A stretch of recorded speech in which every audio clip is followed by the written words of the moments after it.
ભાજપના નેતા પુરુષોત્તમ રૂપાલા સામે અત્યારે ક્ષત્રિય સમાજનો વિરોધ ચાલી રહ્યો છે।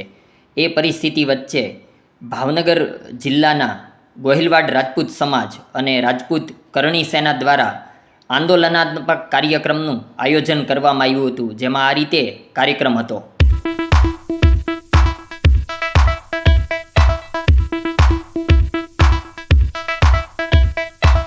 મારા હૃદયપૂર્વક જય માતાજી।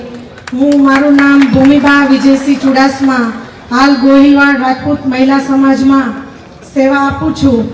મારો એક જ મુદ્દો છે કે તાજેતરમાં રાજકોટ લોકસભાના ભાજપના ઉમેદવાર શ્રી પુરુષોત્તમ રૂપાલાજીએ જાહેર મંચ ઉપરથી એક ક્ષત્રિયો અને રાજવીઓ અંગ્રેજો સાથે રોટી બેટીના વ્યવહાર કરવા અંગે અદ્ર ભાષામાં ટિપ્પણી કરી ક્ષત્રિય સમાજને નીચો દેખાડવાનો અને હલકી કક્ષાના નિવેદન કરવા અંગે પીઢ રાજકીય આગેવાનો ભાષા ઉપર સ્વયં રાખવો જોઈએ, કારણ કે સમાજ વિશે અભદ્ર ટિપ્પણી કરવી પોતે યોગ્ય નથી।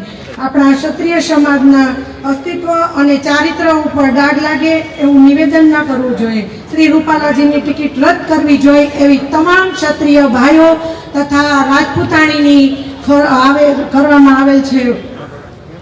લોકસભાના ઉમેદવાર શ્રી પુરુષોત્તમ રૂપાલાજીને એક હું મારા હૃદયથી ઉમળકો નીકળેલો વાત કરું છું કે આપ રાજકોટ લોકસભાના ઉમેદવાર છો તો અમારી ભૂચર મોરીમાં એક સ્મારક ટ્રસ્ટ સરસ ઊભું કર્યું છે સમાજે, તો આપ એક અમારા પાળિયાની ખાંભી ત્યાં છે એ નિહાળજો અને જોજો કે ક્ષત્રિયોના પાળિયા જે ખાંભી છે ને, ધડ માથા લડતા લડતા જે ધડ કપાણા છે અને એનું લોહી છે ને એ પણ કેસરી કલરનું થઈ જાય છે।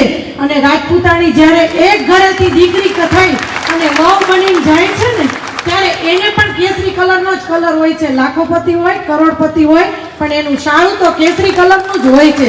એટલે આ જ રાજપૂતાણી જે બોલે છે, અવાજ છે એ કરી બતાવશે અને અમારા ભાઈઓનો, અમારા વડીલોનો સાથ સહકાર છે એ અમારી હર હંમેશ સાથે રહેશે। અમારા ભાઈઓના લીધે જ અમે એટલા રાજપૂતાણી પાવરથી બોલી શકી છીએ।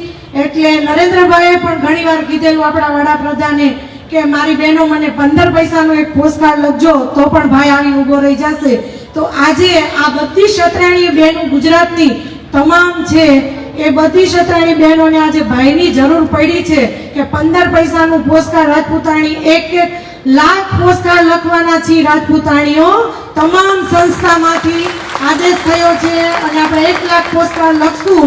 એટલે ભાઈ જો સમય આવીને ઊભો રહે તો વડાપ્રધાન શ્રી નરેન્દ્રભાઈ મોદી અમારી નોંધ લે અને અમને સાચો ન્યાય રાજપૂતાણીને મળે, અમારા સમાજને જે સાચો ન્યાય મળે એના ઉપર અમે રાહ જોઈ અને બેઠા છીએ અને અમારી સંકલન સમિતિ જે કાંઈ નિર્ણય લેશે એમાં અમે આગળ વધીશું।